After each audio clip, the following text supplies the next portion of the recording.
Order. Go ahead. Okay. Mayor Bob Crowell. Here. Chris June Kiliani.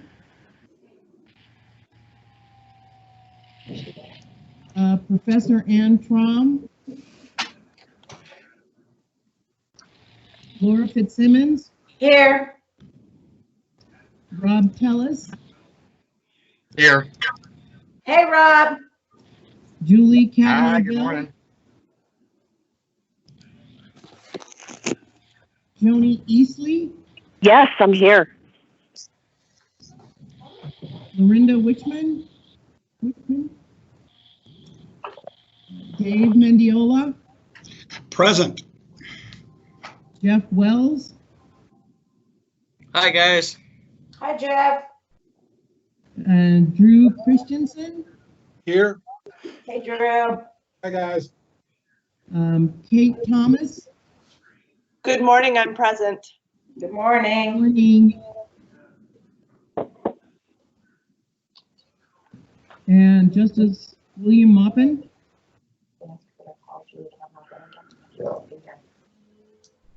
Yeah, go ahead and ask. Hey, Cindy, could you recall if Julie Kavanaugh Bill is here and if Chris G? I know Julie is going to be here. Yeah, and I knew Chris was going to be here as well. Okay, Chris June Kiliani. Wait a minute, there's somebody in the lobby. And Professor Ann Traum. I don't know if they're muted. And I can't see it down the lower right. Oh, that's Christine, right? Okay. Kristen Phipps. She's purchasing. we do have a quorum. All right. Can somebody call Julie Kavanaugh and see if she's going to jump on? Okay. I just talked to her and I know that she's going to be on the phone. I know she is.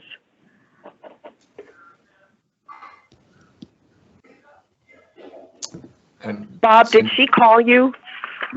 She was talking to Marcy when I walked in here at 10 to 9, so I know they were talking this morning. She wanted this item moved. She wanted the regulation item, particularly the mandatory software, moved up to the beginning to talk, but I don't want to move it up that she's not here. Right, I agree. And I can take, we can start to let everybody know they're being recorded too. and take, we can start the rest of the meeting and then when she joins Sam. us and just use the agenda item, go on to number 1. Let's give it. Let's give it Before you do this, Yeah. this is Bill Moppin joining. All right. Hi, Bill. Happy anniversary. Thank you. Hi, and this is Julie Kavanaugh Bill on the line.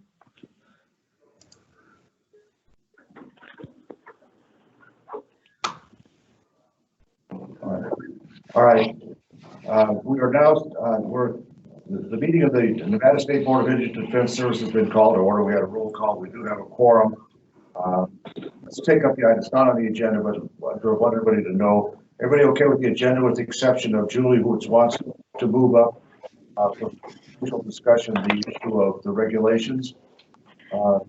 So what I'd like to do is, unless there's an objection, take the agenda as published with the exception of item number 4, which will move to pretty quick.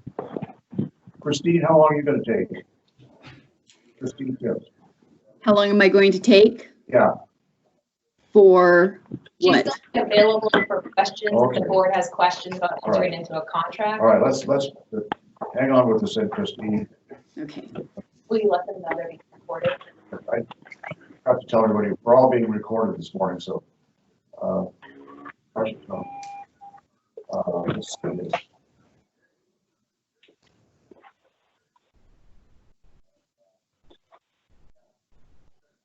We did have a public comment that we sent to the board. Yeah. Does everybody have Julie's letter that she sent to the board? It was Kristen Hill. It was Kristen Hill, rather. I'm sorry. I have Kristen's letter. Okay. Everybody else have a letter? came in from Cynthia's public comment yesterday, I think Friday or something. Yes, I have it. It was a terrific letter. I've got it. I've got it. This is Chris. I just got online. Sorry, we have a fire at Mount Charleston. I had to drive down the hill to get access to his phone. I got the letter as well. Well, it's okay. Julie, you're on the phone. Julie Kavanaugh. I am. I'm here. Thank you, Chair. All right. Well, I think I've got state purchasing on. I don't think item number 3 just an update on where we are on the contracts. I think the state is, we've already gone through that. I don't think that's going to take too long. Marcy, you want to do that one? Yes, I can do it. The board or the department is requesting permission from the board today to enter into a contract for the winning vendors. I do have Christine Phipps here from purchasing.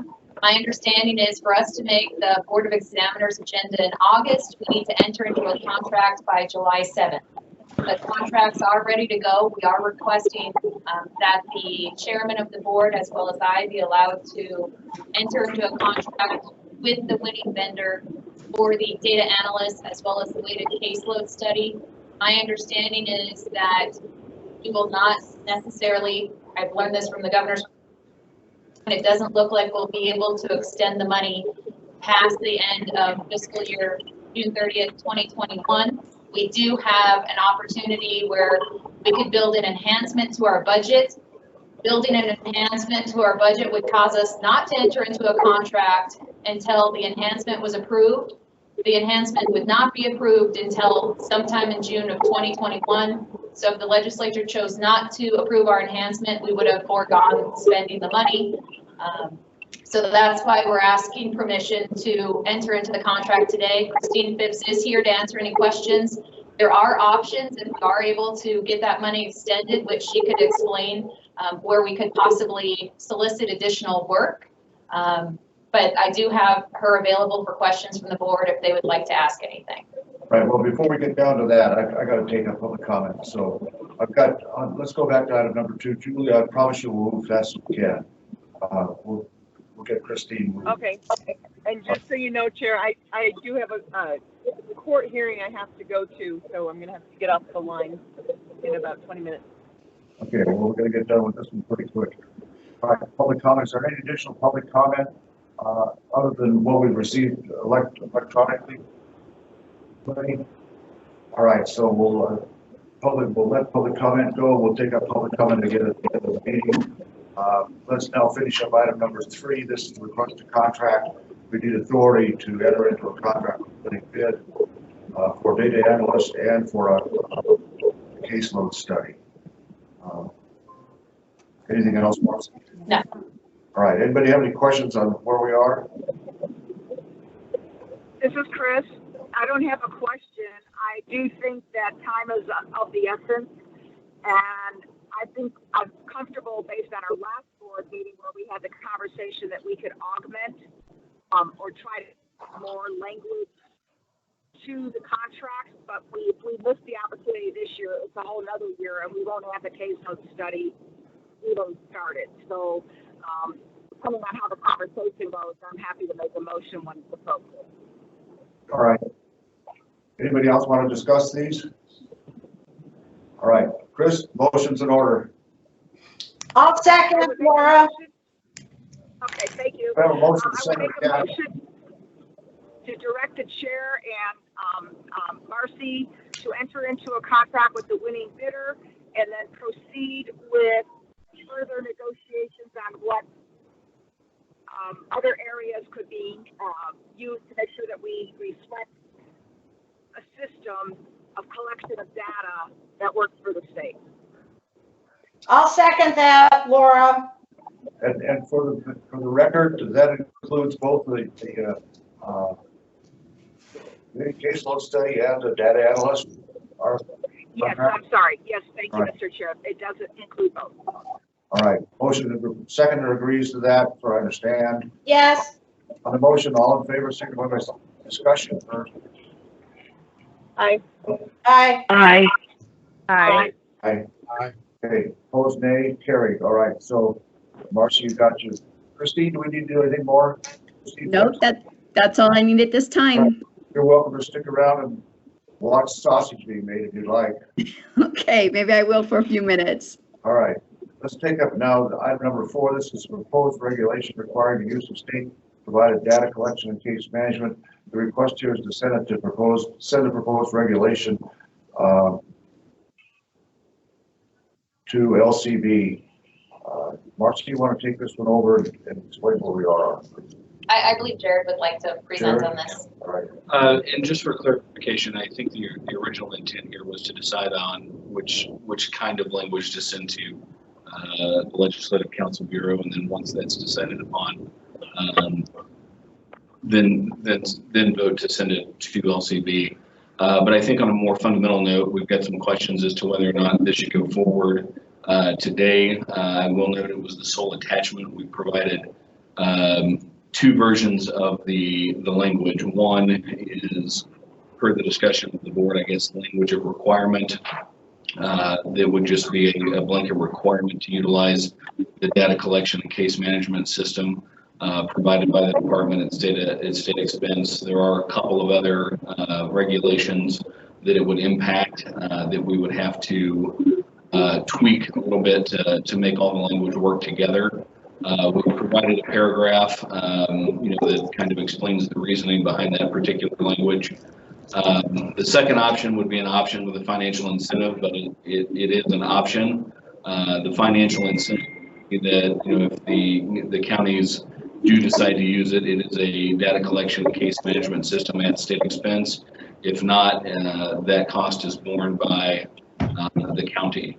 The downside to this is the manual entry of the data. It would slow down and make kind of the real-time reporting aspect of legal server, not necessarily, it wouldn't necessarily report, of course, in real time, because we'd have to wait on the information and then input it manually. In terms of time data, that can be a very, very unwieldy process because time data generally comes in on a case-by-case basis.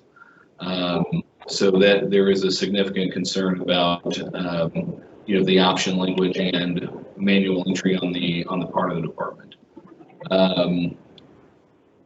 With respect to the time requirement, our recollection from our last board meeting was that our instructions were to prepare language for presentation to the board.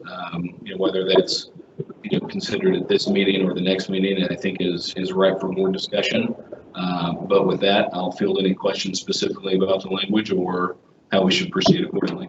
I think I'd like to let Julie weigh in right now. Julie, you want to weigh in on your letter? Yes. Or on Christine? Yes. Yeah, go. Thank you, Chair. Yes, I think Ms. Hill, who is our Chief Public Defender here in Elko County, did a very articulate job in writing down her concerns. I also heard back from White Pine County, the contract public defender down there. They're also using a different legal server system, and they have not had time to check out the one that the department is looking at. So I think, and also in the legislation, there's the opportunity for the department to weigh in if the counties aren't providing the information that the department needs.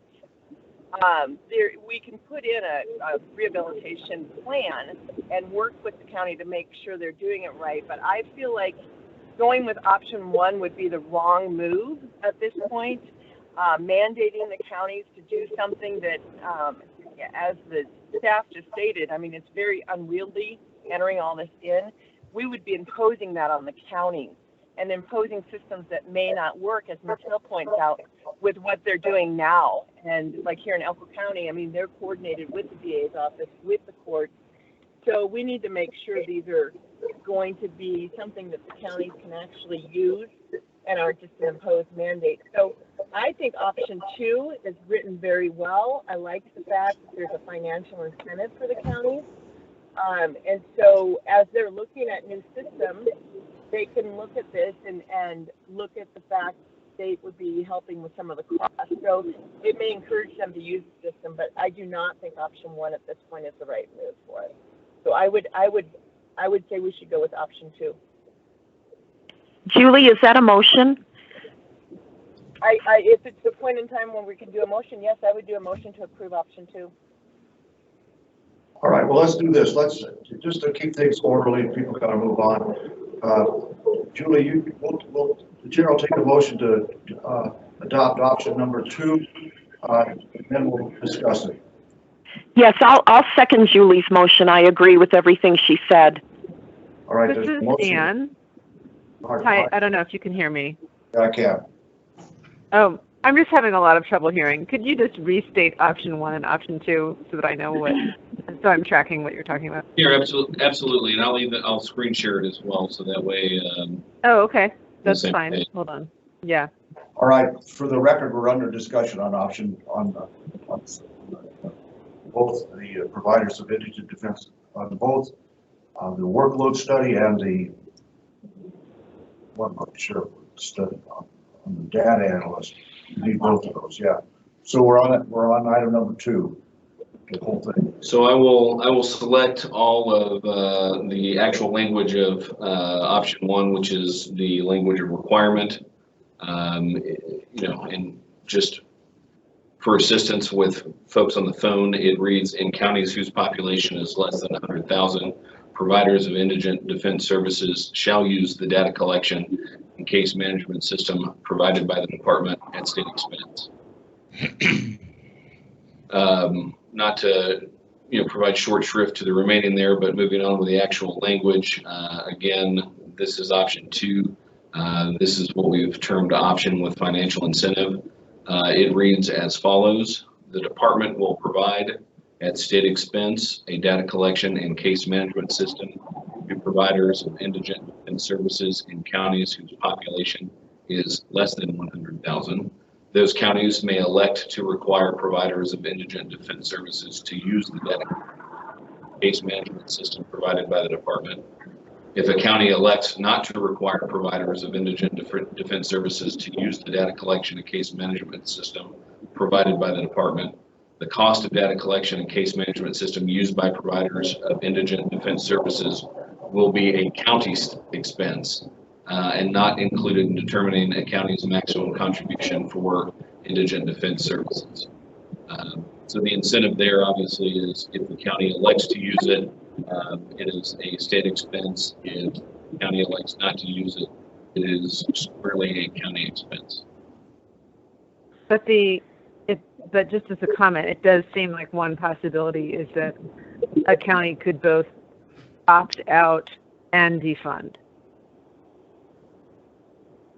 Didn't hear that. Pardon me. It seems like one of the problems with option 2 is that it does give counties the flexibility to choose how to do their data, but they could defund their data collection. So what happens if they defund their data collection? I mean, that's an issue. I mean, that is an issue with this. One of the options a county could pursue is just not opt in at all and not make any requirement of data collection. I will say most counties do require some collection, and I think the proposed regulations would require reporting of certain data. So, it'll be the county's responsibility to ensure that the data gets to the department if they opt out in the manner provided by the regulations. But that is a possibility. It could just be as simple as an Excel spreadsheet with no, I guess, formal or software type collection program. Mm-hmm. So let me ask you a question. Maybe anybody can answer this. If you take option number 2, what happens?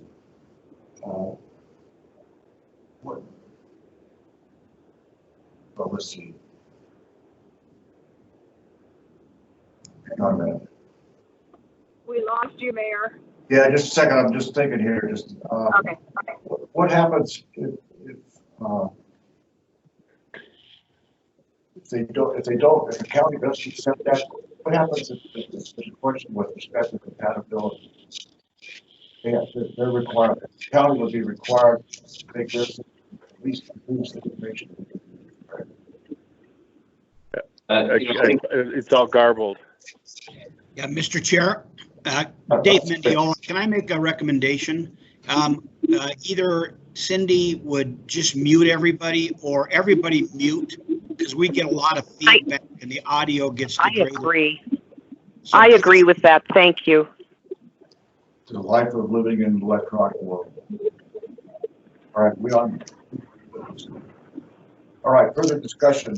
Not certain how this works in terms of uniformity among the counties. I'd like to have somebody tell me how it would work. So Mayor, this is Jeff. Two things. I want just to speak up for Washoe and Clark. What do you intend, if we adopt option 2, what do you intend for Washoe and Clark? And then after I hear that answer, I have a follow-up question.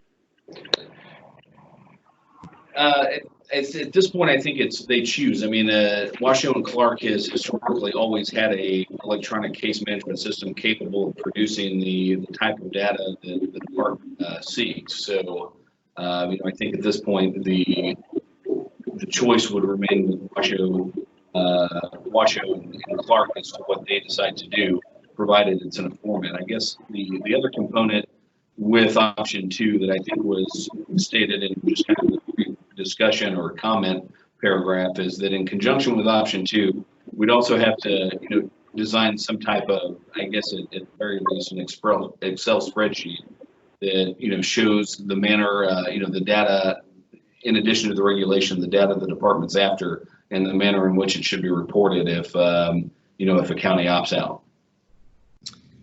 All right, and then my second question, I guess, is back for the rural counties.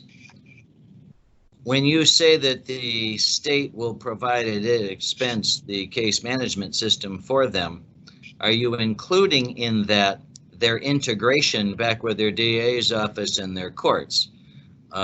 Because if you have a fully integrated system already, then you just providing a new software for the public defender doesn't help them if they lose their integration.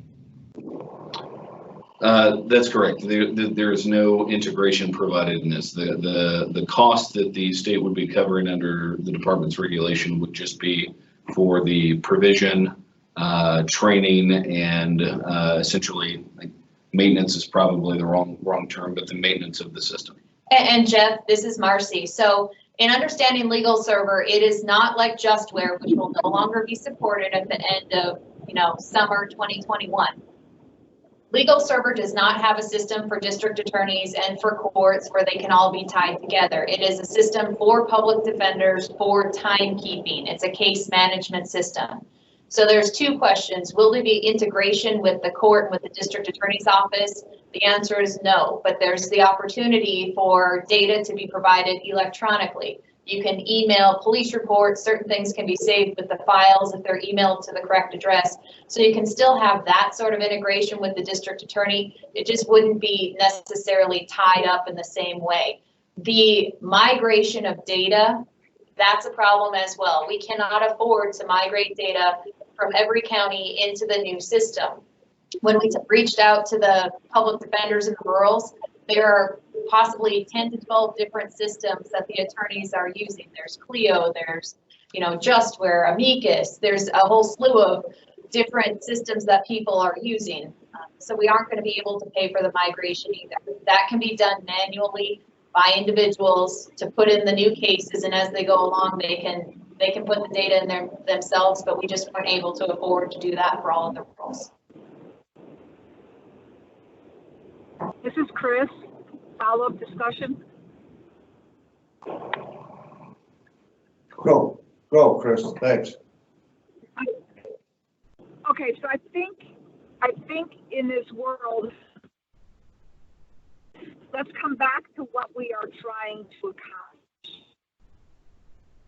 To make sure, and if I'm wrong, please. Collection, the sound collection that the PDs are doing in all of the counties to get them all on one page. And the fact that Justware went out of business is not an issue because they're all going to have to figure out how to do that where they integrate if they do with the courts and the DA and the PD's office. We're talking about data collection for the public defenders. And if that's really the case, then I do think we need option one, because it's time to get everybody on the same page. So we're judging things based on what we need to set aside the court case and to make sure that we're doing justice in the right way. So maybe I'm missing that. Maybe that's a little bit too simplistic, but I understand the rural's concerns, but item 2 doesn't get us there because it's too fluid, it's too iffy, it's too, what if I don't want to give you, what if I, get mad and I pull my I'm not going to fund it. Whatever, there's no protections for implementing what we need to implement, which is the data collection of time management of public defenders in the rural county. This is Rob. I kind of want to piggyback on that just a little bit if I can. Oh. So I do think, I agree that, if we don't get this data, or if we make it optional to participate, that doesn't help the mission here. I'm wondering if there's any way to just perhaps mandate that any software that these folks do use for their case management is compatible with data extraction from legal server, so that these people don't have to do double input and they don't feel like we're cramming something down their throats. I don't know if that's a possibility. Rob, this is Marcy. We have reached out to legal server to see if that's a possibility, if forms could be uploaded to us. And what they say is that no, it will have to be manually entered unless it's coming from another legal server system. So for example, if Clark and Washoe were to choose to go with legal server when they choose their new system, we can actually pay for a database which Clark and Washoe could be uploaded to, and then that could be tied into our system. So we have no control over Clark and Washoe's system, but we're able to get information. If we use another software, it can be provided to us in the same manner. However, we would have to manually put it into the system. So it would be a little more time consuming than automatically being uploaded, which it could be on legal server. My understanding is if everyone uses it, we can do snapshots of how many cases a person has. So we can determine what their workload is, if things need to be shifted around. We can provide reports to the board, but that will be delayed ultimately if we have to do manual input.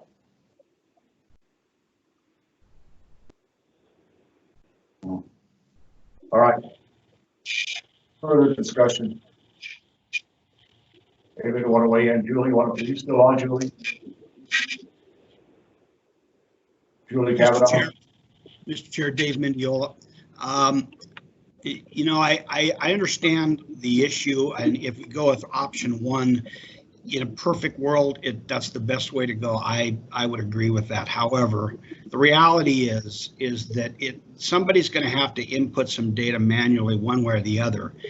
If we go with 1, and Elko County, which they will do, I'm certain, is they're going to try to keep everything the same so that they can share information across those platforms.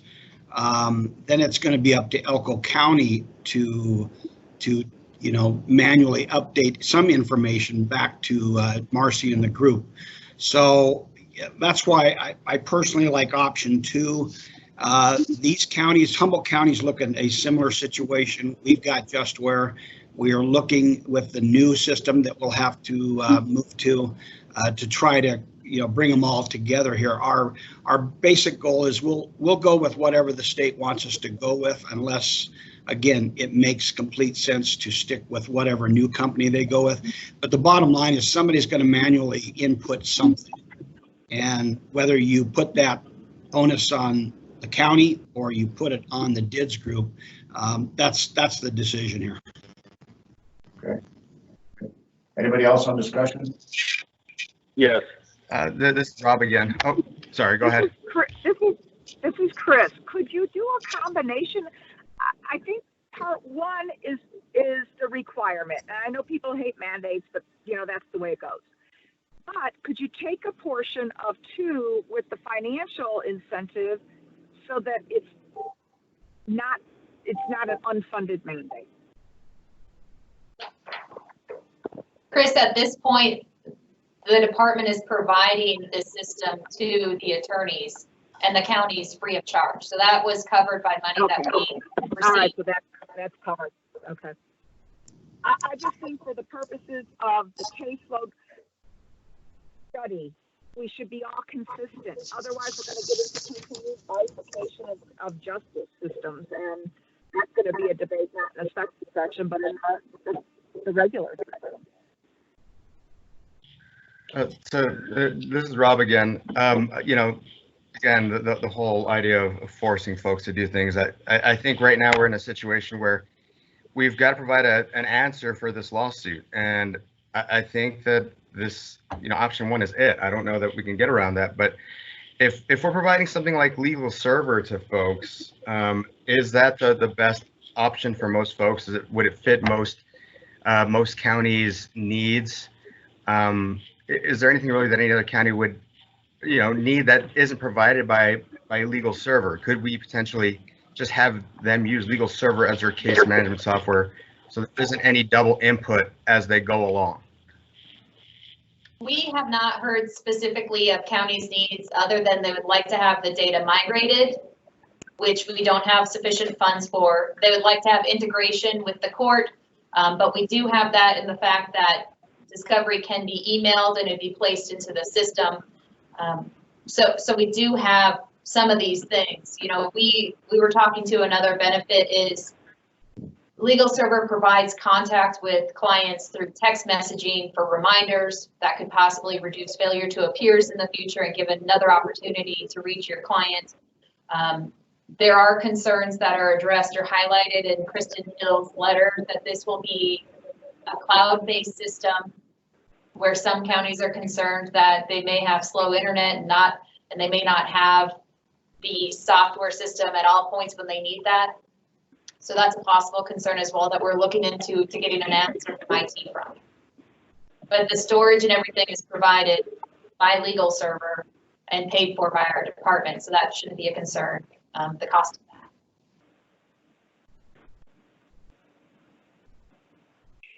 that. This is Bill Moffin.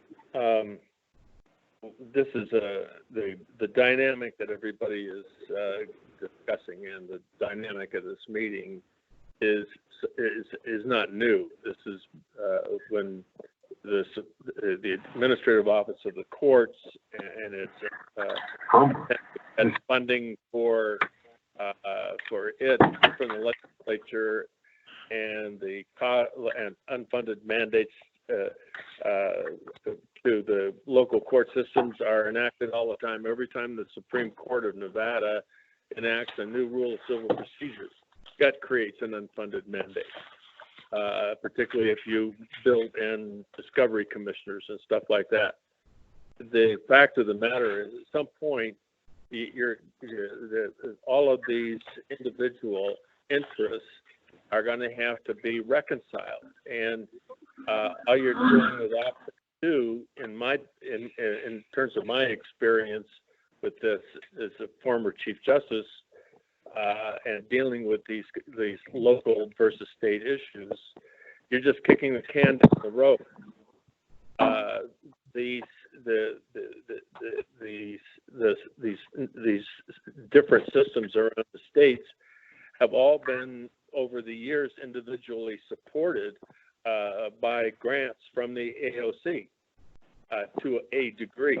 When you have counties that don't have the resources necessary to keep up with the technological side of running the court systems. So option one seems at this point something that, in terms of a long-term benefit, that seems to be what we should do. But it doesn't sound like we're ready to approve one or the other without more written details. We have a letter that makes a lot of good points from the Elko County District Attorney's Office or Public Defender's Office, but I think there needs to be some sort of a meeting with all of the constituent groups to see how this could be reconciled. And I don't know whether we're ready to vote on this.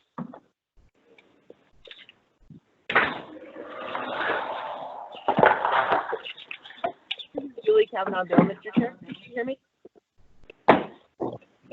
This is Bob. I don't know who's, did Laura want to? Julie Kavanaugh, Bill. Julie, you want, jump in. Yeah, I would agree with the last board member that just spoke. I'm not sure we're ready either, but if we are wanting to vote, if the staff needs to move this forward, I think we have to go with option 2. I think the corrective action plans, if there's a county that's not complying and not meeting the requirements of the information that needs to be provided, then a corrective action plan could go into place for that particular county.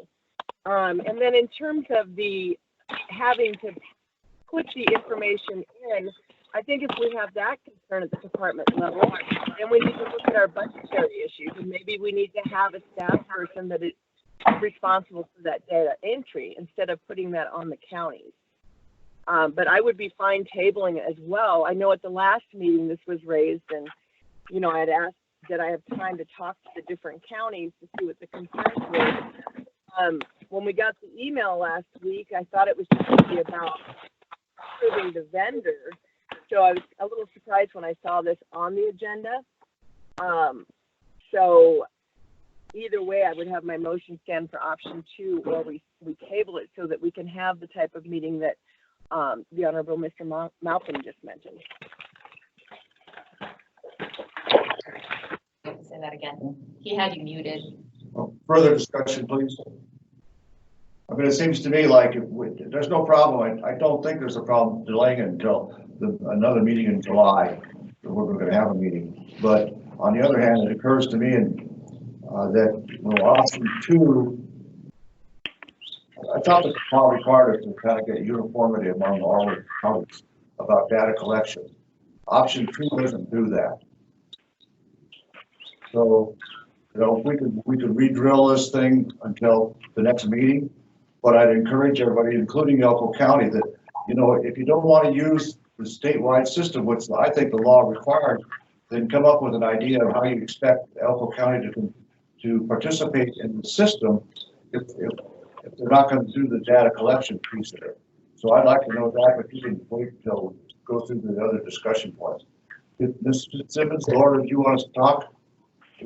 Did you have your hand up? You're on mute. Did you have your hand up? It's star 6. Oh. Star 6. This is Bill Michael.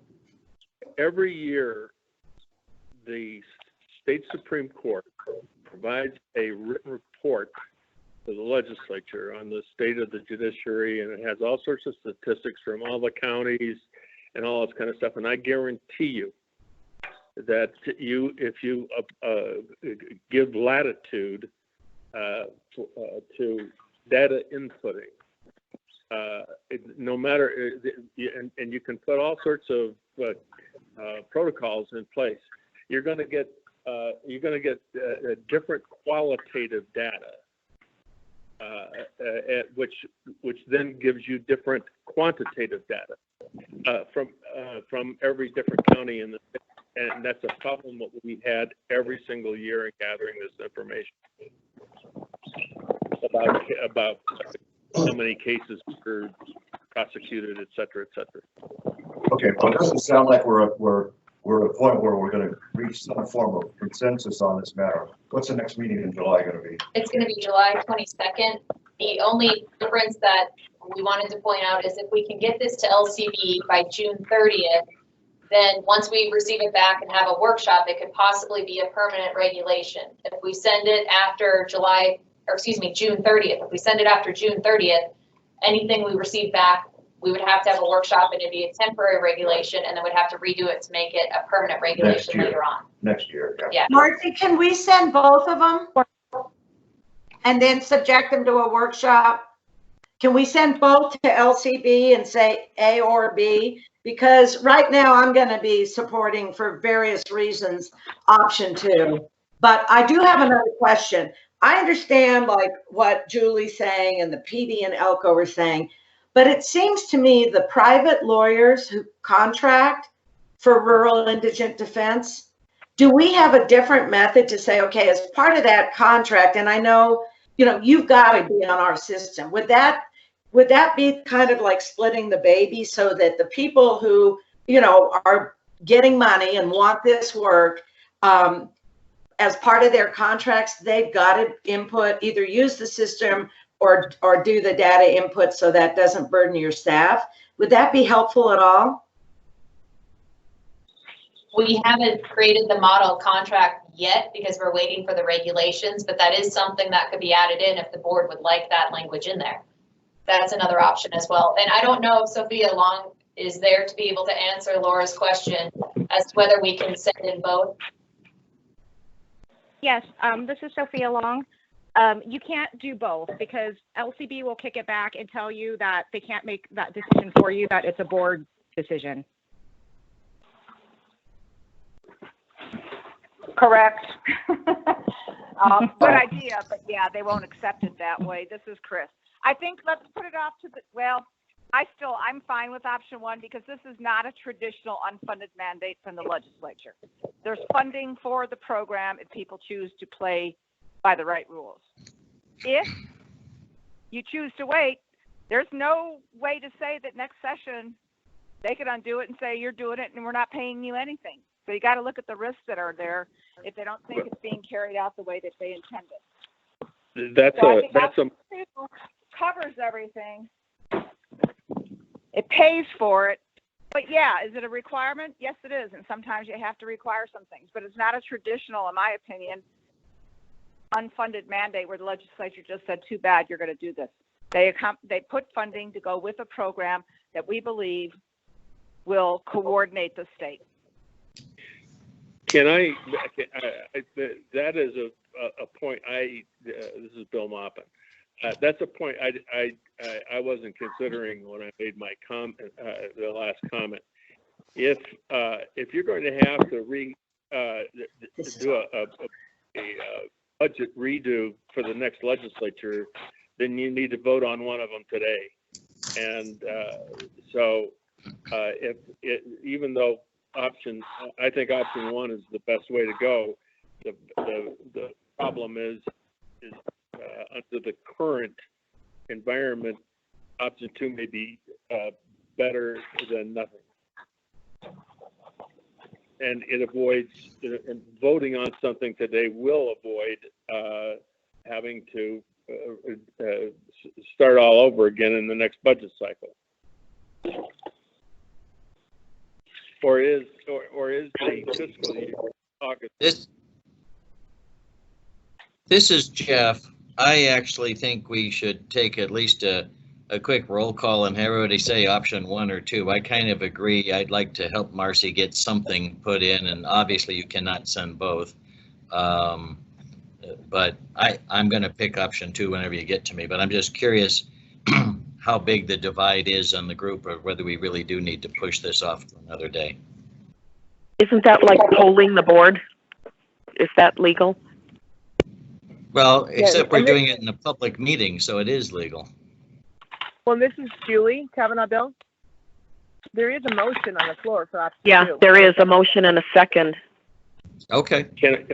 Wait, what was the motion? I don't remember now. The motion to adopt option two. The motion was to adopt option two. That's what we are. I think we need to probably table that motion. Couldn't hear that. Sorry, this is We need Sophia. to table that motion. Go ahead, Sophia. So, Sorry. since there is a AG. Go. Since there is a motion on the floor, whoever made the motion in the second, if they want to withdraw their motion and then withdraw their second, you are able to poll the board. Or if you want to keep that motion, I guess it's basically a motion. So even if you poll the board or if you vote, then it turns into a vote. Yeah. This is Chris.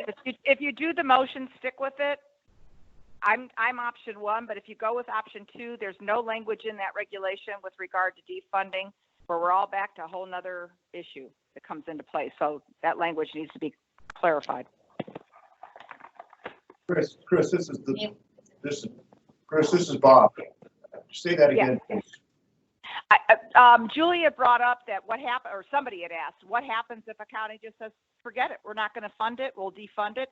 There was no protection in that regulatory language that you're moving forward. to anticipate that. So you may need to add something if option 2 is the one that carries. Chris, wouldn't the protection be the rest of the statute, which allows the board to adopt a corrective action plan for the county if they don't do that? I agree with that. That could be, Jeff. It's then, after so many years of watching laws be made and corrective plans, nobody ever goes back and reads them. Nobody even realizes that stuff wasn't followed through. So it just becomes more, this is my personal bias, more delay and more work for people just because they couldn't come to consensus. The difference is we have a staff that is going to do that. Your county may. That doesn't mean No. I'm talking about our DIDS staff. They are the ones who would implement the corrective action plan and follow up as to whether or not it was adhered to. And they're backed by this board. And then we'll see if ACLU accepts any of this, because they may think it's just circumventing what they thought they were going to get. So, we'll see what that language or what comes back from them at some point. Thank you.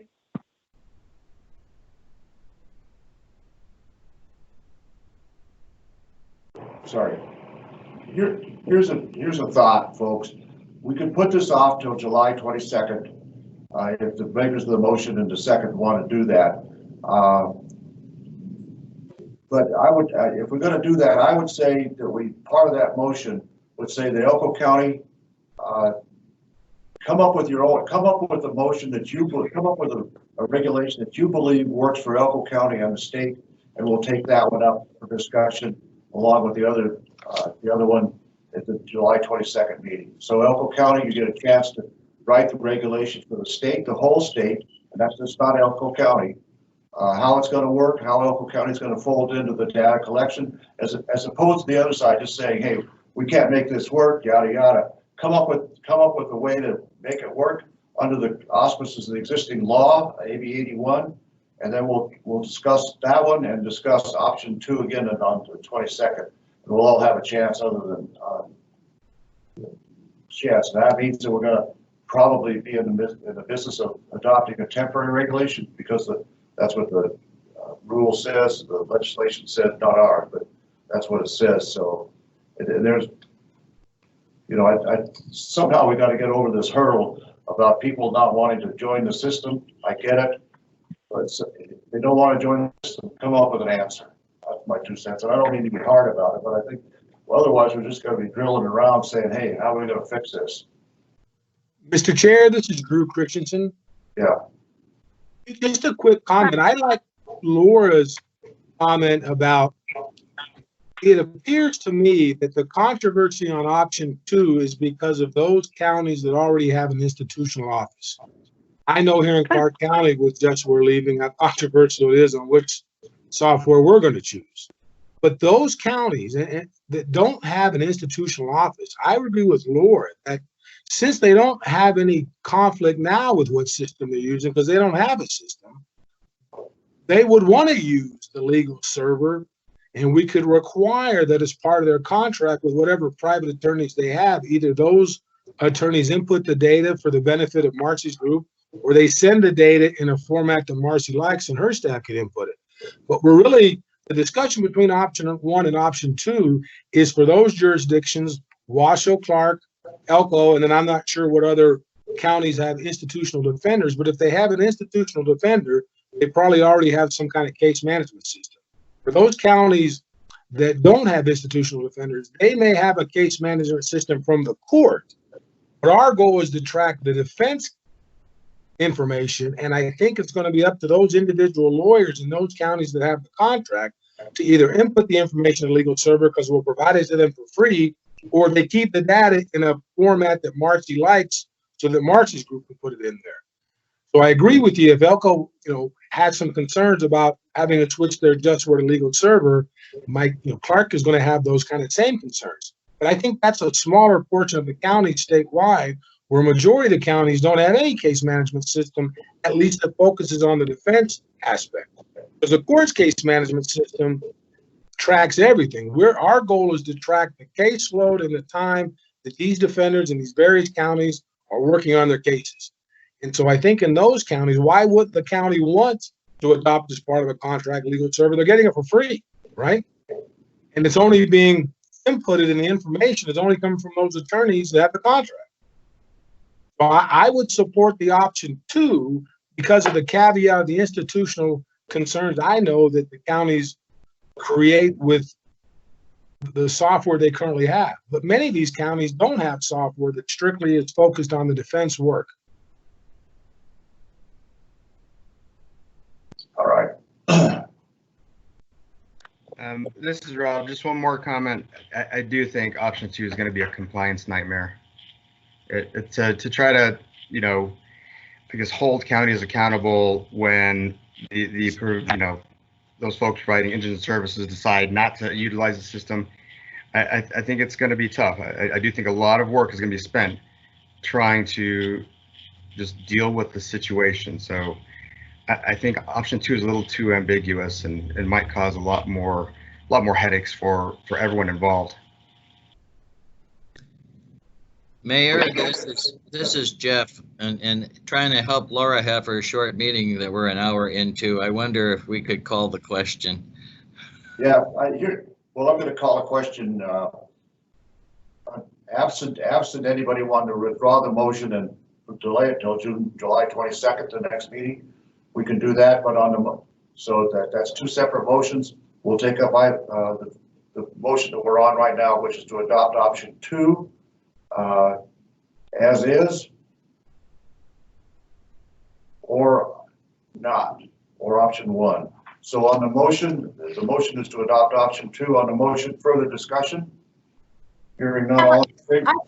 Oh, sorry. I'm sorry, you guys, but I just have one question. If we adopt option 2 today, would that foreclose Marcy and her office from requiring, as a condition of the contracts for the private providers, she could still require that they use this system, right? We're talking, I understand the institutional providers, but Marcy, would this stop you from saying, as part of the state contracts, you gotta submit your data to us in this format? I don't know the answer to that question right now. I mean, it may be inconsistent with the regulation if they have the choice to choose and then we mandate it, so that might be an inconsistency. But all we're asking for today is we're just asking for permission to send this to the LCB, so possibly after a workshop it could become a permanent regulation. We're not adopting this for any reason other than just permission to send it off. It might be completely changed after it comes back from LCB. We don't know that answer. I agree. I understand what Marcy's saying, that we could, the regulations can be changed. My problem with going down that particular road is that, I don't want to send over to LCB something that this agency is not certain that we want to go down. And if we're still debating how the regulation should read, we shouldn't put the LCB in the position of trying to make the regulation for us. That's our job. And then they can review it for the consistency with the law and all the other things they do. So, I think we're between right now on the agenda. We've got 2 options. One is to take a vote on the motion we've got, see where that goes. And if that fails, we can take another one to see if we can put it back on July 22nd. Do we have any problems? I mean, somehow we got to move the logjam. We could talk forever, but we've been through this for a long time. Frankly, I thought at the last meeting that the idea of uniformity was one that we'd already crossed that bridge on. And apparently it's not. I mean, I don't know how that particularly came, but we need to move. So let's see where we go. On the motion, any further discussion? Hearing none. Yeah, this is Bob. Go. Just one more thing. Again, are we saying that we're going to go ahead and force this vote, or do we still yet want to think about withdrawing this motion or having somebody table it? Sophia, if we do a motion to table, we can have that vote, right? If you want to go down that road, you can do the makers of the motion, or the makers of the motion can do that, or pushing down the motion to table if you want. Sorry, this is Sophia. Yeah, you already have a motion, so So you Right. can't do a motion to table right now because there is already a motion on the floor. So either that one, the person who motioned and the second, they need to withdraw, or that motion has to fail in order for you to do another motion. Yeah. All right. Everybody understand the pitfalls of going both ways? My own 2 cents on concluding discussion is that number 2 is pretty squeaky. But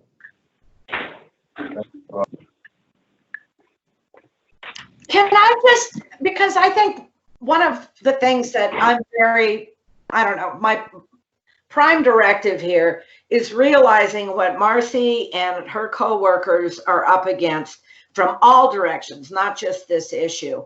I think what I want to do is, unless there's a reason, you know, some huge reason not to, I want to support Marcy and her coworkers. So I'm not I understand what Marcy just said. All we're asking for, so we're not faced with a temporary regulation, is to get something from LCB today. Is that correct, Marcy?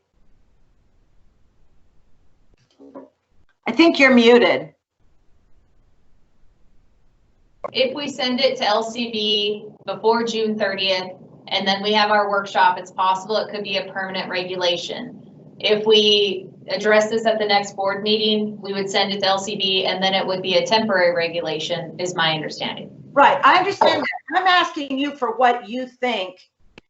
What if you were like the empress of the universe on this issue, what do you think would be best for our mission in light of the lawsuit? Our concern is uniform data. We've read several studies where they talk about not requiring uniform data, and that's the problem. I think Justice Maupin pointed it out. If you don't have one system where you're collecting one thing, you can't really do that much with the data. So that's the pitfall. If we let other individuals choose how they're keeping their system, it's not going to be exactly the same as those that are using legal server. So we're going to have that consistent problem of, are we comparing apples to apples or not? Okay, and you don't see like a middle path in this if you change option 2 today. If I understand there's a motion and a second, but I also really understand that Marcy's staff is going to have more budget cuts and more work no matter what we do. And they're going to be hitting a stretch, reaching a breaking point. Do the people who made the motion and second to adopt option 2 have anything they can articulate which would say that we can't, in option 2, say for the counties with institutional defenders, they can pick, and that would carve out all those counties that have 6 or 7 guys doing their own thing? Is there any, Jared, am I wrong?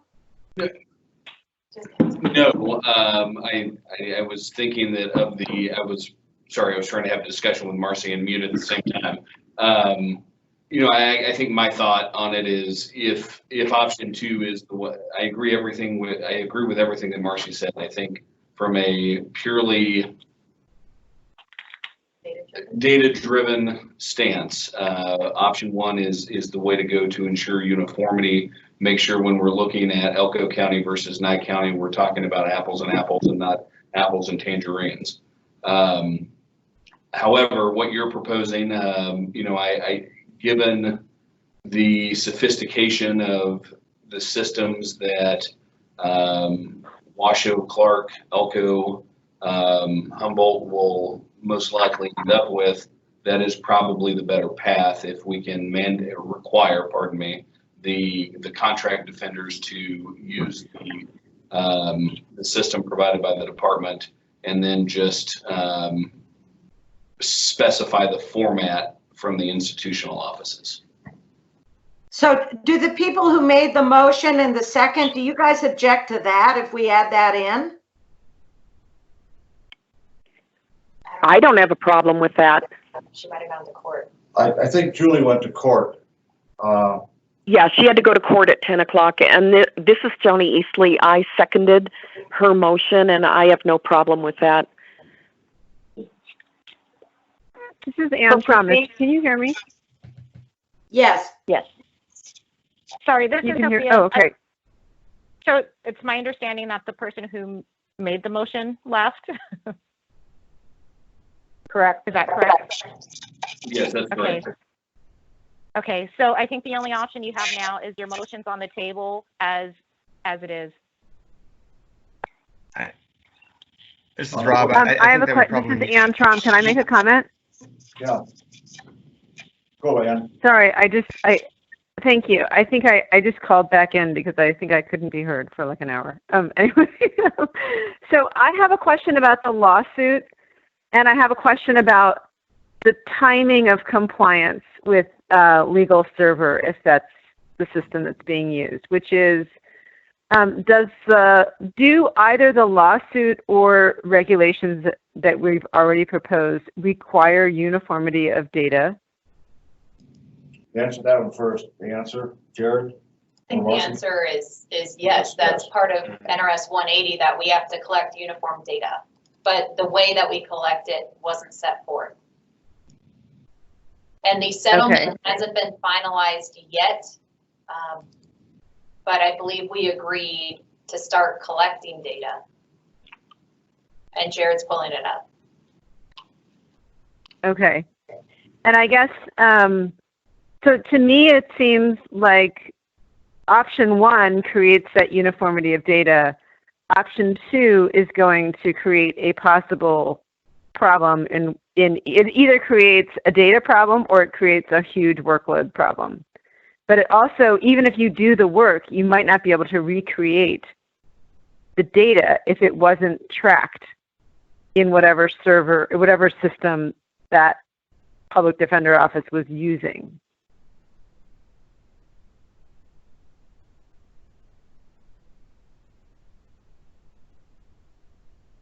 Anybody want to respond?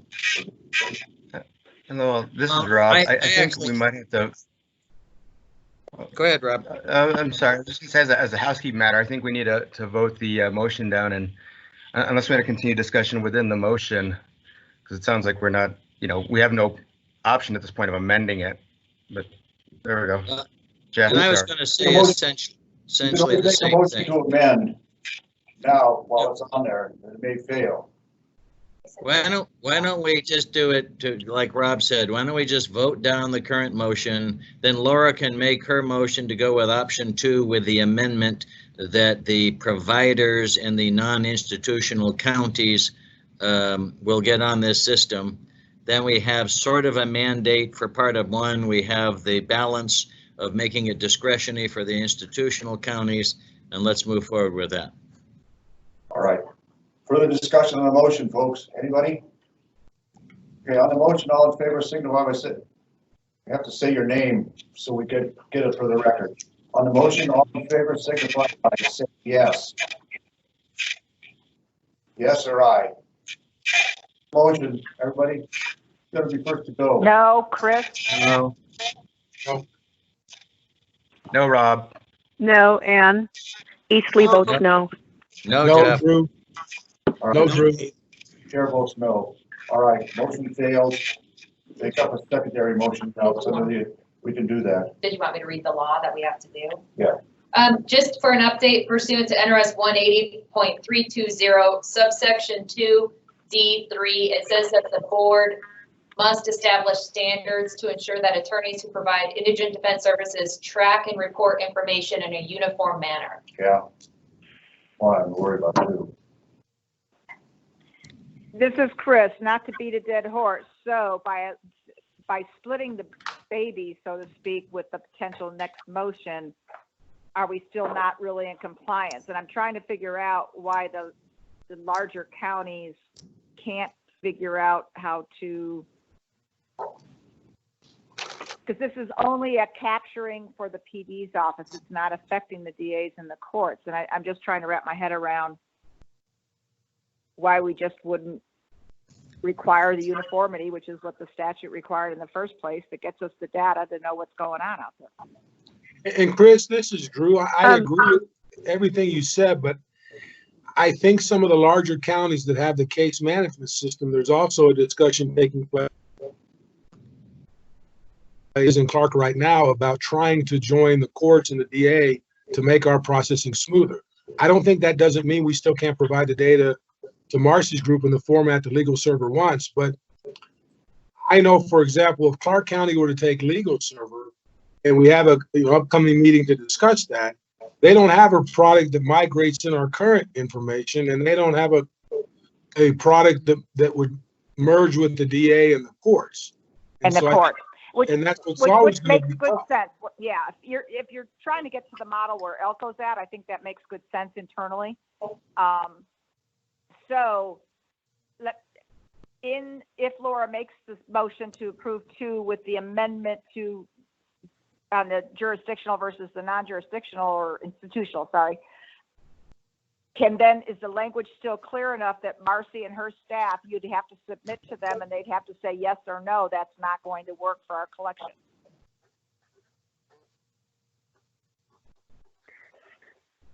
This is Anne. I guess the word uniformity is sort of sticking in my mind, and I'm wondering, and as is the lawsuit, and I'm wondering if there's a way to provide some technical support. I mean, over time, I realize like no one's going to have money, but if there's a way to provide technical support to make sure that the counties and the institutional offices can do the legal server input that is being required, or if that's like, a possibility in terms of rolling this out. But I also am worried that if we adopt option 2, that it both violates the statute. It may violate the statute, or it significantly shifts information. I mean, it's going to shift a work burden to the department, but I really am more worried that it's going to result in non-uniform data, because when the data is not captured where it needs to be captured, it won't exist and can't be recreated.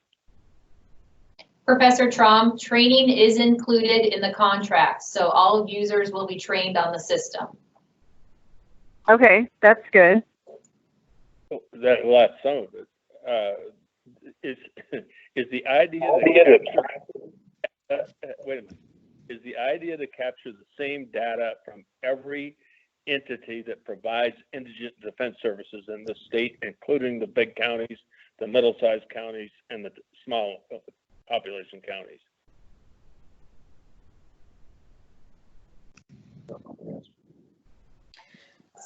Well, I'd like to hear from Jeff about that and from Kate. I mean, in terms of Washoe and Clark, how do you answer that?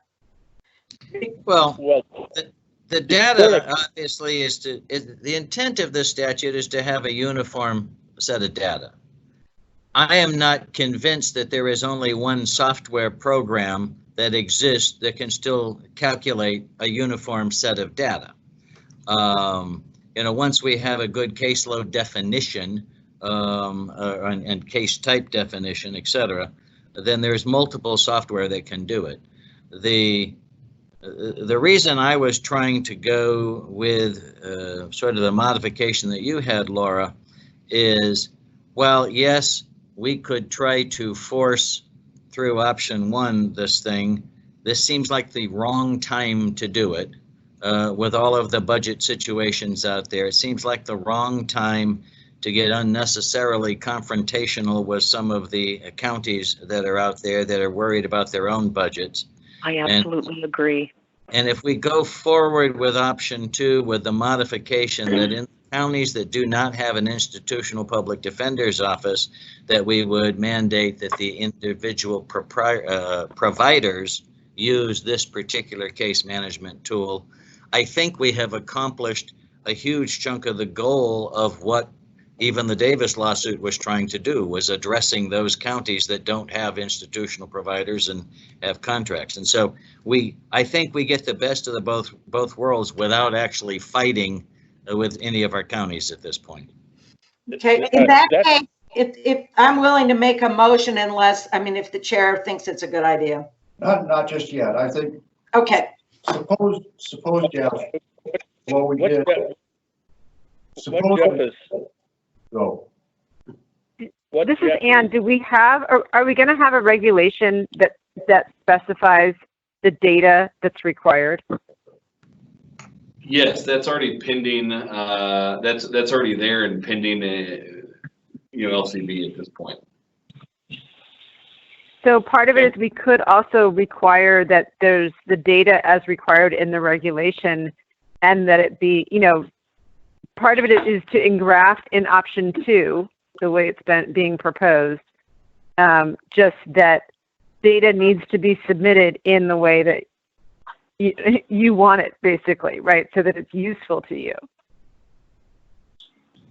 Correct.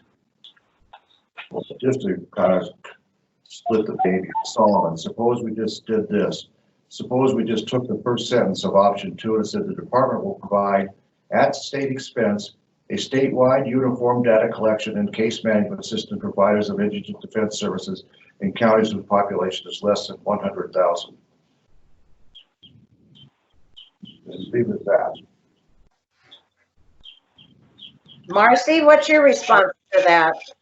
Well, the reason that this whole discussion came up is because counties have been asking us if they will be required to use the system, and we didn't know the answer. So that's why we reached out to the board. So that's all we were looking for, is just an answer as to whether they are required to use it or not. Well, then they're going to have to make a choice whether they want to spend the money to do their own, or they're going to let the state. I mean, but I don't know any other way out of the conundrum, because I think 81 and the settlement agreement really looks uniform. You also risk the speaker saying, forget it then. I mandated it. I thought it made it clear you don't get any money for the counties. Let them do it on their own. So you got to be careful in this climate of minimal dollars, how people can react. This is Rob. Is there any way that we could put to the counties the requirements of, what data points you want, the formats that you want, and if their systems can't deliver it, then require them to use legal server? I don't know. Mr. Chairman? Yes, go ahead, Julie. It's Joni Eastley in Tonopah.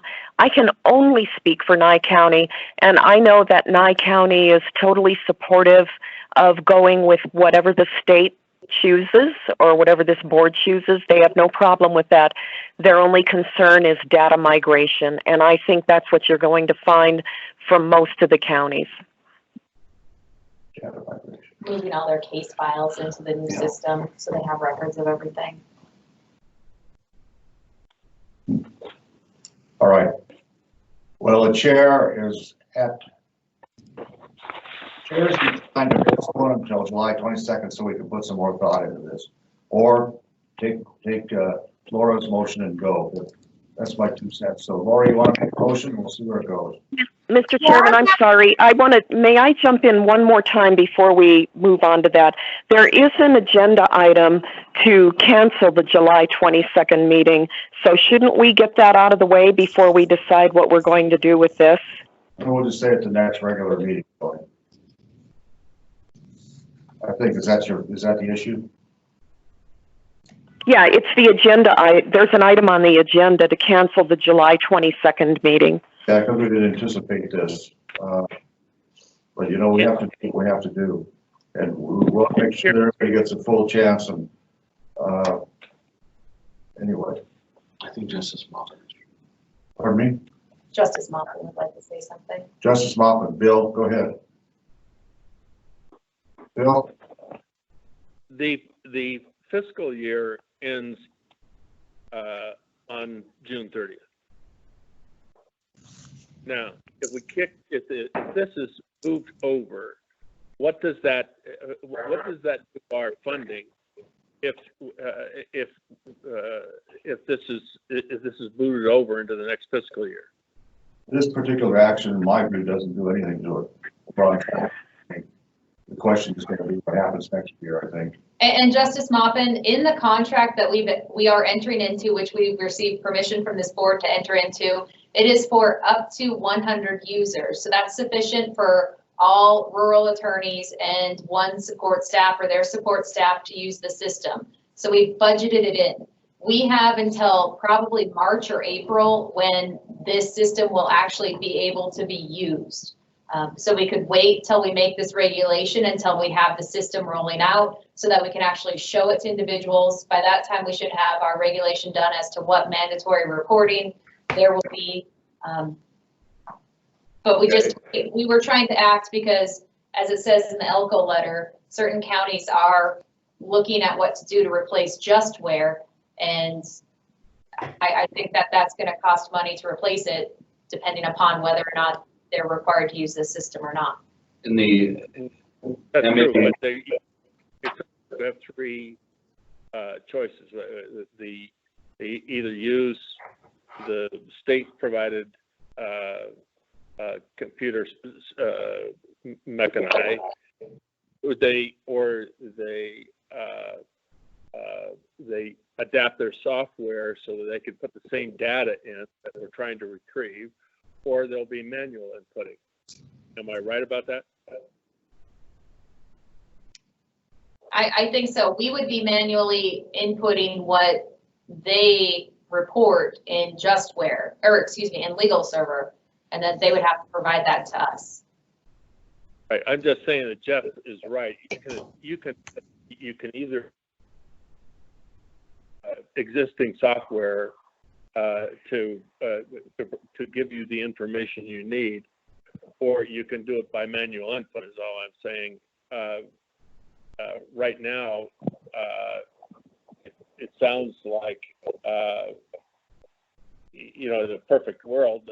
Option one is the way to go, but this is an imperfect world, and it sounds like given the budget constraints, it sounds like we're going to that some sort of hybrid needs to be moved forward, and it sounds like Laura's motion. Okay, well, just so we all have because it's difficult electronically to do this, I think, we can't, we're talking about words that are still in the air and not on print. So my druthers would be as chairman to say to table this whole discussion until the next regularly scheduled meeting, come up with some suggested language from ELCO, from the state, from anybody else who wants to put it up there, and then we'll talk about that at the next meeting. Otherwise, we're just going to be reinventing the wheel. I mean, I think that the law is clear. We have to require a statewide uniform system of data collection. I think that's what the lawsuit's going for. But, there may be other ways to deal with the issue. So unless there's an objection, the chair will take a motion to table the item until the next regularly scheduled agenda meeting with the instructions that people are to come back with their ideas on how to solve this enigma. This is Laura. I move to table the item till the next meeting. Is there a second to that motion? Yes, this is Joni Eastley. I'll second that motion. On a motion discussion, hearing none, all in favor signify by saying aye. Aye. Aye. Opposed, Aye. carried. Okay. Make sure that people know when they go out back to our counties that this is not one where we can kick the can down the road continually. I mean, people have to come up with some. I mean, it's easy to come up with objections to what rules are. It's harder to come up with rules that meet those objections. So let's just do our best to come to a conclusion before the next meeting, and we'll just discuss later on item 6 whether we're going to do that on July 22nd or go to August 27th. All right. That motion that issue has been tabled. Let's now take up the next item on the agenda. This is item 5 to discuss the budget reduction proposal. That's correct. We do have Jason Colnut here from our office. He's going to share a PowerPoint of some concerns that have been brought up with our current statute. We have a key deadline of September 1st of this even year where we have to submit our budget. And once that's submitted, the budget division can request changes at any time after we submitted it. This budget build is confidential pursuant to NRS 353.205 subsection 3. But this is contrary or conflicting with our current statutes. Pursuant to NRS 180.410, the executive director has to establish and submit a proposed budget for approval of the board. And pursuant to NRS 180.320, the board shall review and approve the budget for the department I have forwarded this question to Sophia Long from the Attorney General's office, and it still appears that although we can discuss, overviews of what we're going to be looking for in our budget, we are not allowed to share specific numbers with the board as to what we're asking for, because the budget actually doesn't become public until the governor passes it to the legislative council bureau, or to the legislature when the session goes in. So Jason, if you wanted to explain a little bit what goes into the budget, what ultimately we're going to be asking for, we think generally in the next budget. And then at the end of the presentation, we're going to be asking for recommendations from the board of any other information that we want. And we're also asking the board to approve our proposed budget and allow us to make any sort of changes as necessary as requested by the governor's finance office, without having to bring it back to the board, because it appears it's confidential and we can't bring it back anyway. So we wanted to just update the board on what we're planning on asking for, collect any sort of recommendations, and then would ask that the board approve our motion. Approve. Approve our request. Approve. Yeah. Whatever that is. Yes. All right. Okay. There we go. So this is Jason. Can everyone see the screen, or everyone that has a screen see the PowerPoint that's together now? I assume you can, but we can see it. Okay, thank you. So basically what I'll be doing is over the next couple of days and couple of months, we do close the fiscal year tomorrow, and everything that's spent during fiscal year 20 becomes our base. And you see the three things: base budget, adjusted base, and then enhancements. I'm going to move on to the next slide to give you kind of an overview of that. Our base budget for the Department of Indigent Defense Services is going to be 2 times our cap limit is the second year of this biennium. So FY21, we have $925,000. Basically, everything that we will build will have to stay within 2 times that number, $1.85 million. Anything above that would become an enhancement. So the base budget will include the 7 positions that we currently have, and I will look to request additional funds for all the categories that we have seen last meeting: out-of-state travel, in-state travel are operating, our IT services, and commission travel and training categories. I will try and fit everything into the, on the previous slide, I showed the M150. As long as it falls within that 1.85 million, it stays in the base on the M150. Additional requests will be enhancements or items for special consideration. We are looking at a death penalty or appellate unit. We're looking at potentially 6 positions, which will include 2 death penalty attorneys, an appellate attorney, a supervising legal secretary, mitigation specialist, and a chief investigator. And we'll also build in travel equipment, office space, everything that would be needed for those positions. We will also be building in a request for counties based on the current proposed formula for the maximum contribution, which we're still waiting to hear back from LCB on, and additional training for rural attorneys. And then do you want to ask for suggestions now, Marcy, or did you want to go on to the last slide and cover that first, or? You can leave it here so people can see what it is. So basically, as you all recall, we did submit a proposed regulation that counties could opt into the Nevada State Public Defender's Office for death penalty as well as appellate work. We did meet with Karen Kreisenbeck, the public defender, on Friday. We went over these positions with her, and she felt that these would be appropriate to meet the needs. Obviously, the amount of death penalty attorneys necessary would depend on how many death penalty cases they have. My understanding is that at the Special Public Defender's Office in Las Vegas, they generally only assign 2 death penalty cases to an attorney. So possibly if these 2 death penalty attorneys split up, we can handle 4 death penalty cases if they come in. The appellate attorney, that was looking at their current staff, and then we also looked at how many appeals were filed with the Supreme Court over the last year, and using the ABA standard of 25 appeals per person, we figured out that they need about 1 additional person. They need a supervising legal secretary to handle those new attorneys. And then the mitigation specialist would assist with the death penalty cases. And the chief investigator would also assist with those more complex cases. Right now, there is no mitigation specialist in the public defender's office, and they do have 2 investigators. But a chief investigator would allow someone with a higher level of ability, and then they would also train and monitor or supervise the investigators that are currently in the office. So that's the proposals that we have to build in. So I don't know if there's any more recommendations of things that board members feel that we should add as a enhancement decision or add to our current budget.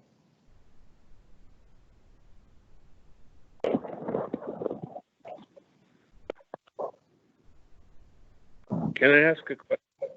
Sure, go. In counties other than Washoe and Clark, how many county attorneys are how many death penalty cases are we getting out of the rural counties? Some places don't elect to seek the death penalty because of the cost involved, and others ask for help from other counties. Our understanding is at this point, Churchill County believes that they'll have an upcoming death penalty case. They are very interested in having the public defender possibly take it over or to pay for it if that regulation passes. I believe we've talked about an Elko case where they had talked about the death penalty, but that case is now negotiated. Is there another case in line? We were thinking there's another, there's a case in Ely where the highway patrolman was shot. We're hearing that that could possibly be a death penalty, but we're unsure. So those are the 2 that we know of at this point, and there may be one in Lyon County we were discussing, but we were unsure if there are any in Lyon. Okay, that answers my question. It just, to me, was whether this was an adequate request for resources. And it sounds like it is. And another concern that we have within our department is the pay that we could pay death penalty attorneys is not competitive with Washoe County or Clark County. So we do have a proposal to pay these.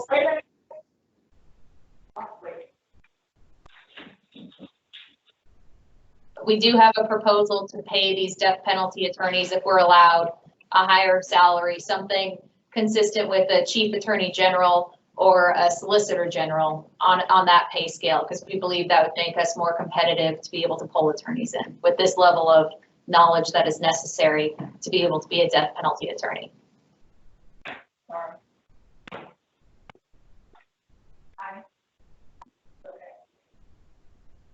Hey, Chris? Yeah. Are you still on? What do you think the odds? Yes, I am. What do you Yes, I think am. the odds are getting on the 6 new positions and two I'm part of the death penalty coalition, so I'm somewhat prejudiced. I'm hoping they get rid of it this year. So I really would not want to encourage that by hiring staff personally, but. And the concern we have is that that's been expressed before by Karen Kreisenbeck, is this board is proposing, which is consistent with the Nevada Supreme Court, that rural death penalties come within the Nevada State Public Defender if they choose to, as well as all appeals. She's concerned because at this point she does not have staff to cover it. The staff that she has is sufficient to cover Story County and Carson City, and she doesn't have sufficient attorneys to be able to handle that. Well, it sounds like if you want to get rid of the death penalty, put something like this into place and say you're, in order to be able to do this, you're going to have to spend more money. Maybe that'll stimulate it. The ultimate fiscal discussion about how the death penalty is doesn't make sense from a standpoint of state fiscal responsibility. And you have a fix for somebody with a life sentence, and basically that's a death penalty is a life sentence because we haven't executed anybody since the last volunteer in the 2000s when Governor Gwynn was governor. All right, well, it looks like, I think this is one of those things where we're not certain that we want to make any changes to what Jason's putting forward right now, because the money stuff we can work around once it gets into the system here a little bit. I mean, I think we ought to ask for what we can think we can, is the right thing to ask for. And then, it looks like, I think it's just gonna be tough with this legislature, with this environment we've got out there to add positions, but maybe not. But we can address that if we get the authority to put that in our budget. We can go argue that and see where it goes. But I think we have some room on that one. Can I just like to make a comment, understanding I think what you just said, Mr. Chair. If we put it in, we can have another conversation about, and if we get it, we can have another conversation, because I am very concerned that currently my understanding is one of the things that factor into a charging decision by any DA's office is the cost of going as a death penalty case. And I agree with Chris that we certainly do not want to encourage more death penalty cases. And actually, under although our Supreme Court's limited the aggravating factors, I'm concerned that just to get the financial burden of a murder case that would not otherwise be a death case onto the state and out of the counties, maybe I'm wrong. I just don't want people thinking, well, okay, we'll charge a death penalty because then the state's going to pay for it. But if we have a further conversation about that, I totally agree it should go in. All right, so go ahead. So, and this is where we are requesting that the board approve our proposed budget and allow the department to make changes as needed without bringing this back to the board due to the requirement of confidentiality. And when this budget is no longer confidential, we can bring it back to the board for further discussion, but that will be after it's already at the legislature, it appears. You gotta be kidding me. This is the mayor. I'm astounded that that's where we are in the world of transparency, but it is what it is. Sophia, you okay with all that? Did you say anything wrong? This is Chris. Can I just reconfirm? Sure. So the budget will include staffing for death penalty? Yes. And this is Jason. I just want to say that the budget itself, it is going to be an item for special consideration. So, it's something that I will build into the budget, but it then has to get the support from the governor and from the governor's finance office for it to even go to the legislature. Basically, I think what we're asking, Marcy, correct me if I'm wrong, is we're just asking for your approval to build this in as an item for special consideration. That's correct. And this is Chris. I have to vote against that just because I think it encourages the use. I'd rather you see it not put in. If somebody wants to fund it, then they go find the money during the next session. This is Ann. I have a question. Okay, Ann. I don't know what the appellate statistics look like, but I would suspect that with appeals that there's probably sort of not that many appeals coming from the rurals compared to what there could be, or maybe even quote unquote should be, and that appellate oversight is something that could be encouraged, or appellate review is something that could be encouraged. I'm wondering if there's a way to shift, if there's any basis for shifting positions to attorneys generally without the death penalty label, with the understanding that, of course, you'd have to have death penalty qualified lawyers to handle a death penalty case.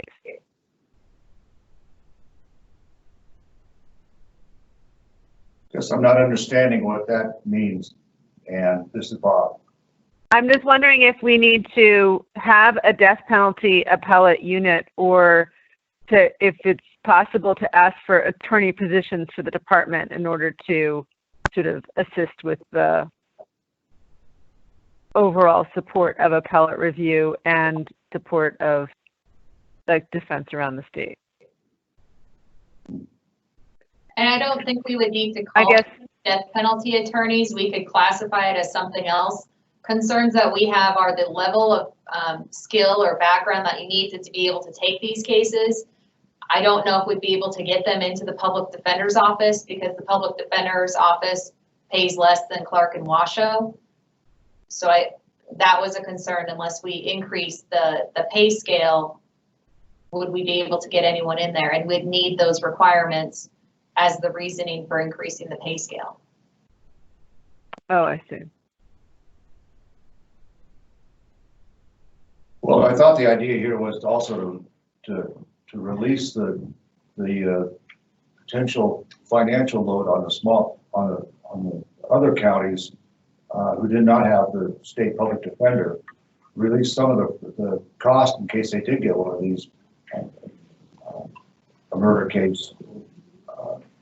So I think we kind of wanted, at least my thought was, you know, if we could avoid them having to pay for that and the state pays for that, I think that's where the world will be going.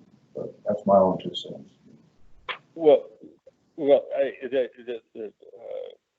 Chris makes a very good point. I mean, you put something like this in, it may encourage the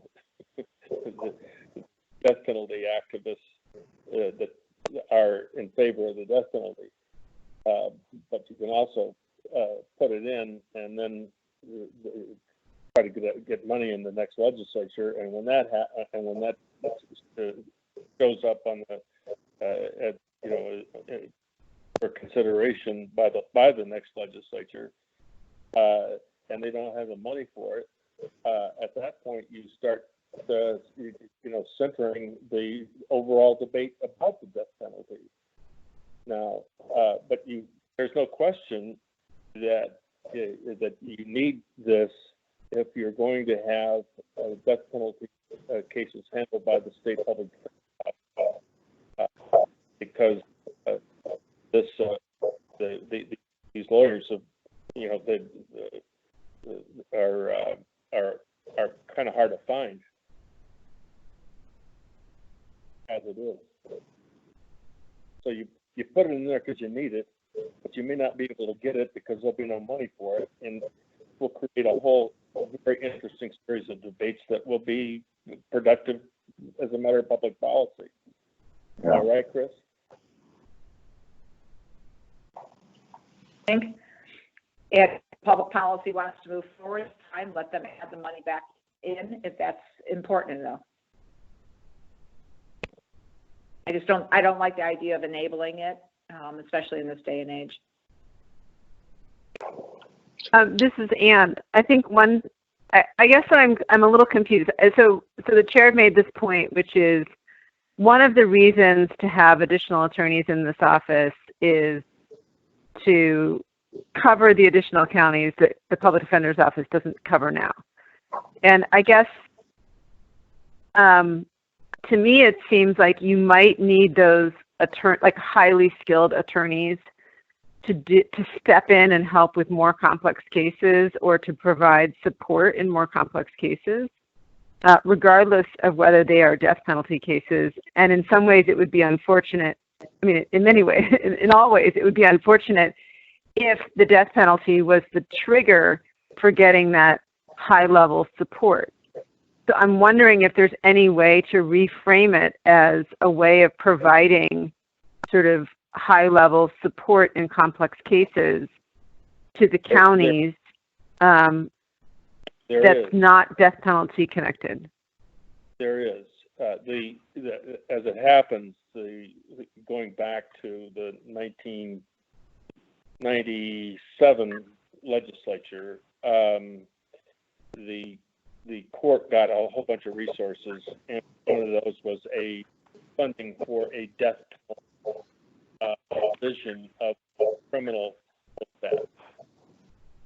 But that death penalty division handles all life sentence cases. So what you could do is, instead of calling it death penalty attorneys, you could call it you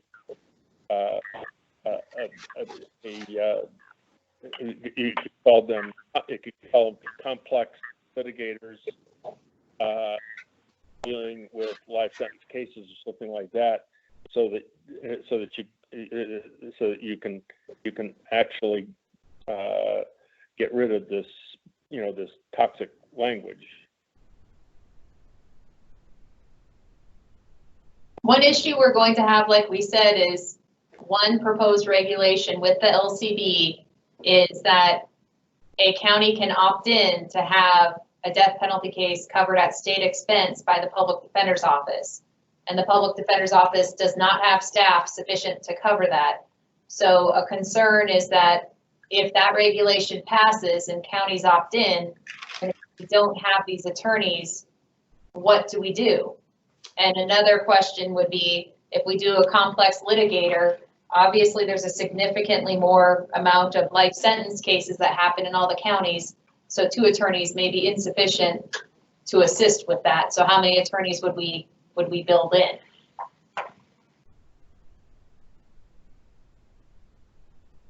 Good points. Well, I think what's happening here is that we're using our office as not just an oversight office and a coordination office, but we're actually paying people to put boots on the ground out in the rurals, out anywhere around Nevada. I don't know, I get where Chris is coming from. I'm trying to think about, if we're promoting the death penalty or we're not, or the cases. Well, I don't think this is going to fly out of, 6 new positions. I don't think that's work. Maybe Craig Newby can help us work through that, but boy. Well, it occurs to me, I'm finally cognating on what Chris is saying. If you have a category of lawyers called death penalty lawyers that will be paid by or at state expense, then they're going to start charging the death penalty for these murders. Oh, should have done. All right. Well, let's see what happens. It's up to the board here. You folks decide whether you want to put it in here or not. I don't think it's going to get funded, but may ring the bell, I guess, in some sense. Well, and it also contributes to a good, because if it's not funded, the point's made, right? And if it is funded, I guess we deal with it then. But, I don't know this, but I anticipate next session there's going to be a pretty vibrant conversation about the whole system, and it may well include the death penalty. And if there's an understanding of the financial cost on a state level, I'm not sure. I think this should be a reminder of that okay, if we don't have overreaching criminal justice reform and we continue just to charge the death penalty without any kind of review, other than in certain, Washoe and Clark have it, you're going to have to pay for it. Okay, well, let's finish up the discussion. Finish up the brief on the budget, and then we'll come back to this item. But we'll have a motion to one way or the other. So finish up, and we'll go from there. And we can change from death penalty. We could call that a complex litigation, but make a requirement that they be death penalty qualified. So that's something that we can do. But our concerns are that we have to get the board's approval of our proposed budget, but our budget is technically confidential if we get too in depth with it. Other agencies only get recommendations from their board, so I don't know why ours, we need to have the approval rather than recommendations. But at this point, we would ask for either additional recommendations or approval of this budget, and that we be allowed to go forward and comply with the governor's financial office as necessary without bringing it back to the board. All right. I'll make that motion. All right. I'll second. There's a motion by Mr. Simmons, a motion by who? Jeff Wells. Jeff, Jeff, you made that? Second by Jeff. Discussion on the motion, further discussion. Hearing none, all in favor, signify by saying, yes. Yes. No? Yes. No? Okay, carried. All right. So you got the budget. Okay. Sophia, this is Bob. Are you okay with what we just did? You listening, Sophia? I'm sorry, did you hear me? Yes. Yeah, okay. I didn't hear That's you. fine. Thanks. And Sophia, anytime you see us stepping out of the open meeting law requirements or whatever, please just turn off the electricity. Then we'll go. Perfect, no problem. All right. So do we need any more on this item then, Darcy? No. All right. Let's go to future meetings. Anybody, we want to revisit the issue of July 22nd for the uniformity of data? We could have a longer time to discuss. Or we could wait. I mean, it doesn't hurt us to wait, I think, because we're going to be in a temporary regulation mode anyway. I move we adopt what the Marcy asked for.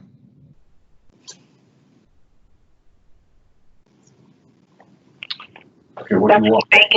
Vacate July 22nd. I like that much, but what are we giving her? To vacate July 22nd and then come back so we can reach out to Elko and other counties.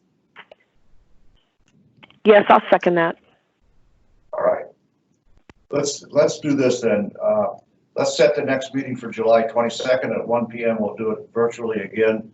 Or do you want to vacate that and set it for August 27th? Well, yeah, it's up to the board. You want to vacate it? Let's vacate it till, I'm sorry to be going back and forth on this stuff, but I thought that's what the motion was, to vacate. Vacate and go for the 27th. August 27th. Right, August 27th. Everybody, Laura, is that okay on the motion? For the maker of the. That's fine by me as long as that's what Marcy wants. All right, you got the drill there. There's a motion then to vacate the July 22nd, 2020 meeting. We'll schedule the next one unless something comes up for August 22nd, August 27th, 2020 at 1 p.m. And somebody make that motion, then we'll go from there. I thought I made that motion. I didn't hear it. Yeah, and I seconded it. I heard you, Jeff, say whatever Marcy wants. I thought, well, that's an interesting way to make a motion, but that's okay. She's pretty good with the stuff here. So let's just do it like this. It's a little more particular. On the motion, all in favor, signify by saying aye. Aye. Aye. Opposed, nay. All right, let's go. All right. Sorry if anybody thinks we're running too fast, just slow me down. Oh, we're on item number 7. This is concluding public comment. Anybody online? Anybody? Elko County? Any of the rural counties listening out there? Anybody want to say anything? All right. Are we ready to adjourn? Board, we ready? Okay, unless there's an objection, we're going to adjourn. What do I see? Sophia, you and I do, we're going to talk with lawyers, right? Marcy? I'm sorry, Mr. Chair, could you repeat that? Contract signatures. We're gonna have go into closed session, but not now. We don't need to because we just generally discuss the budget. All right. Okay. Okay. Absent that, I think we're okay. I think we've got all the things tied down here. So let's just do this. I usually don't do it, but let's take a motion to adjourn. So, Laura, somebody make a motion to adjourn. I move to adjourn To the next regularly scheduled meeting. to the next regularly scheduled meeting. Is there a second? I'll second it, Commissioner. All right, on the motion discussion, hearing none, all in favor, signify by saying aye. Aye. Aye. Aye. All right, we're adjourned then until August 27th, 2020 at 1 p.m. unless that changes. Stuff is moving around quite a bit here lately, but these are good meetings, folks.